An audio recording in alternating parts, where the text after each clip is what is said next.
Hello guys, dito po tayo ngayon sa farm ng ating kaibigan.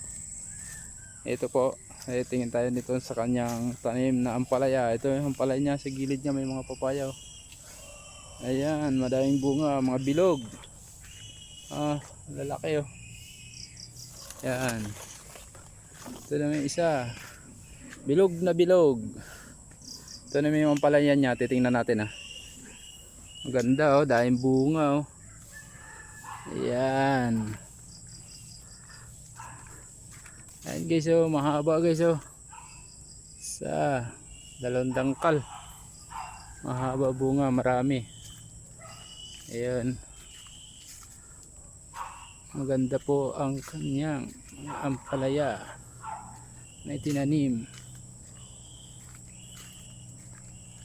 Ito pa. Ito pa guys oh. Ayan. Maluwang po yung ampalayahan niya. Yan muna guys. Susunod. Hanggang sa muli. Susunod pa kita ko ulit sa inyo pagka gumawa ulit kami ng panibagong balag. Thank you guys.